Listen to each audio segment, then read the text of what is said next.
All right, so the accounting equation is back. I'm sure most of you were wondering when you were going to learn more about the accounting equation. Well, here it is. All right, so a quick review. We have our assets on the left, we have our valuable resources required to run the business, and we have our liabilities or our obligations to others.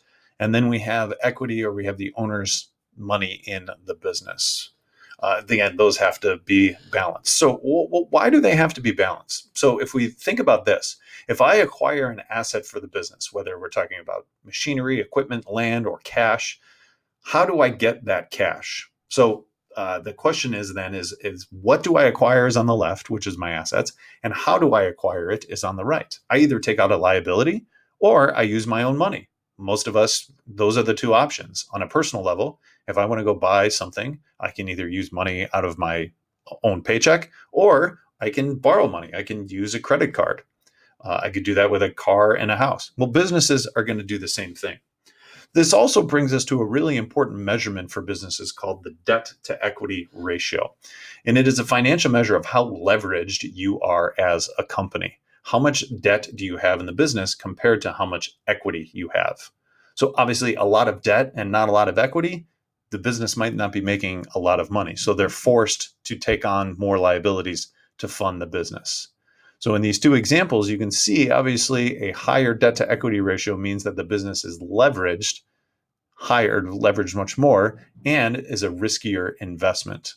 A company with a low debt to equity ratio would obviously be a low risk company and a better investment.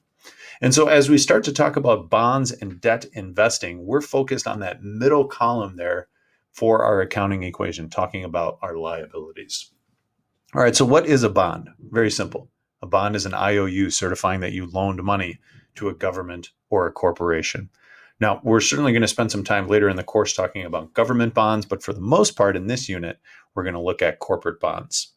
And the issuing of bonds goes back all the way back to World War I and World War II, where we as a country, we did not have enough money to fund the war. So we had to come up with these really clever posters and slogans to say, buy war bonds and buy liberty bonds.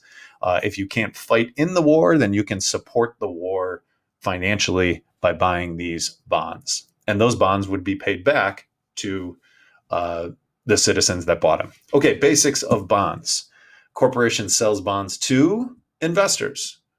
And in return, the investors give them money. So I need money for my business, much like issuing shares. I get money, but I don't give up ownership in the business. I don't give up equity because these people are not lenders. These people are owners. So there's a little bit difference. All right, the basics of a bond. On issue date, the corporation will get the selling price of the bond, and those bond interest payments to bondholders will be paid every 6 months along the way.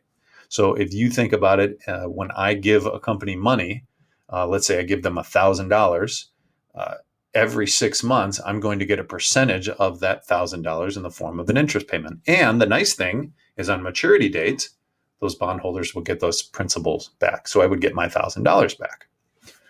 So here's an example. If King Company gets $1 million from their investors on January 1st, 2020, 20 years later, those investors are going to get those $1 million back. If it was just, say, for example, it was just one person that gave them those $1 million. All along the way, every 6 months, those bondholders are going to get interest payments equivalent to an interest rate that is directly related to that debt to equity ratio. A company that is higher leveraged or highly leveraged will be higher risk, and as a result will pay a higher interest rate, as opposed to a company that does not have a lot of debt. They will be a lower risk and will pay a lower interest rate. So here's our PERT formula as we remember from our first unit. And bond payments and bond interest payments are simple interest. And so we take our principal, which in this example would be $1 million. And then we take our rate, which in this case would, let's say it's 10%. And then we multiply that by a half year because these are semi-annual interest payments. And that would give us a $50,000 payment. And these payments are made every 6 months until the bond matures.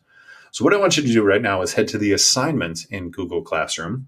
And on the first page, there's a couple of interest payment calculations. Most of these are review from the first unit, but if you take a couple minutes and calculate the interest payments for those scenarios on there, and then come back and continue watching the video.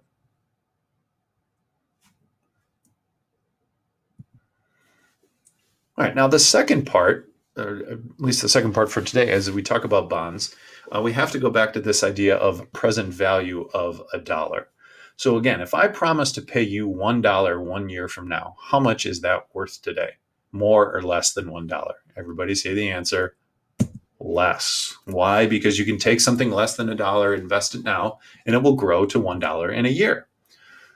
Well, how much is needed today? Well, that depends on the interest rate that I can earn. So let's take a look at an example. So let's say, for example, in 1 year, how much, if I wanted to have a dollar in 1 year, how much of that would be, or how much money would I need today? Well, I need to know the rate. Let's say for this example, it's 5%. So a dollar received today, or dollar received in 1 period from now, is worth 95 cents today. It is discounted. So put it another way, if I invest 95 cents today at 5%, and in 1 year, you'll accumulate $1. You're probably wondering, I was like, well, how did we arrive at that? Well, also in the assignment, you'll see what's called the present value tables. And as you'll see here, up at the top, we have our rate per period. And then on the left-hand side, we have the number of periods, or the number of years. So in this example, if somebody is going to give me a 5% rate, and 1 year from now, you can see right here, I would need 95 cents in order to have $1 1 year from now. So that's how that table works. And we're going to come back to that as we look at bond pricing a little bit. Let's go back to our example here of King Company. So they have a par value of $1 million. They're going to get $1 million when the bond is issued, and their interest rate, or their coupon rate, is 10%. Okay? Now, what bondholders, or what companies have to do, they have to compare what their bonds are paying relative to the market. And as a result of that, their bond will be issued in one of three ways. It will be issued at par value, it'll be issued at a premium, or it'll be issued at a discount. So the previous examples is bonds were being issued at par value, which means they were at par. So if it's $1 million, then it's $1 million. But what happens a lot of times is, maybe because of economic conditions, or maybe because of the company, the interest rate that they are offering might be a little bit different than what the market is paying. So if we go back to our example here for, actually, this is a different company. This is Rose Company. So the par value, or what they want, is they want $1 million. But the problem that they're having is that the interest rate that they can offer, based upon what the company thinks the risk level is 10%. However, similar companies out there are paying 12%. So I can't get my $1 million. Nobody's going to pay full price for a bond that doesn't get the same return as a similar investment. Right? So what do we have to do? We have to discount it. Everything else is really the same. The maturity date, the interest payment dates, those are all relatively the same. Okay? But this company is going to issue it at 92.6% of par value. So it's going to be issued at a discount. You're probably thinking, well, okay, well, how do we arrive at that specific number? Okay? Well, we're going to go back to our present value table. Okay? And so we know that our contract interest rate is 10%. And again, we have $1 million. All right. So now what we have to do, and this is where this table gets a little tricky, is we have to remember two things. We are dealing with semi-annual interest rates.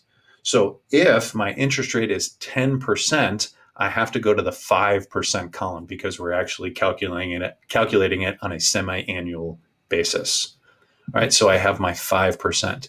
And now the bond is not actually paying it in 5 years. Okay, the bond is actually paying it in, or 5 periods. The bond is actually paying it in 10 periods. So if I go here for 10 periods and I go across and I find 5%, I see it's 0.61391. So what I do then is I take that number and I multiply it by my par value, which in this case would be $1 million. Right? That's the first part of issuing bonds at a discount. Right? The second part, what I have to do is I have to value not only the lump sum, but I also have to value the series of interest payments that I'm receiving along the way. All right. So again, I have two pieces here that I have to pay: getting repaid your principal at the maturity date, and then also getting paid interest over the life of a bond. All right. So then what I'm going to do is I'm going to go back to my example here. All right. And so what I would do is I would calculate my semi-annual interest payment. The semi-annual interest payment is based on the par value of the bond. Okay. And then I'm going to go back to my table. Again, now I'm dealing with, I'm looking at the second page. And so if my rate for this example is 10%, I'm going to go to my 5% column. And again, we can see here that my rates or my years, it's 5 years. So I'm going to go to 5%. I'm going to go to 5%, and then I'm going to go to 10 periods.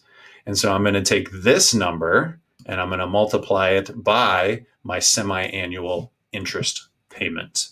Okay. When I add those two numbers up, I should get the total discounted value for the bonds.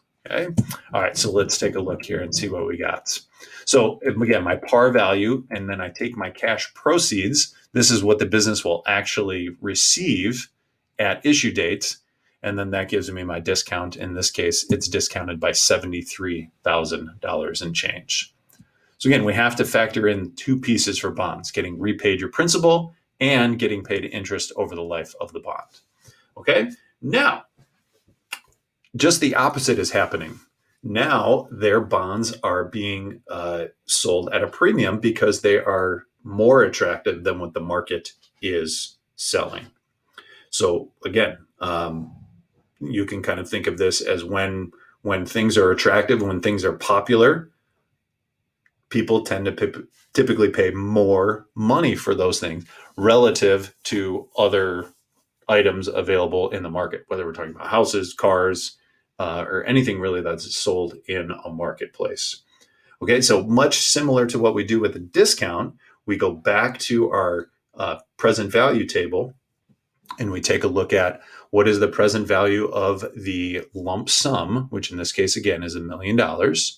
And then what is the present value of those semi-annual interest payments? So as you're reading this scenario, calculate those semi-annual interest payments, reference back to that table, and then go ahead and add those two numbers together. And we should get a number that is expressed as a percentage of par.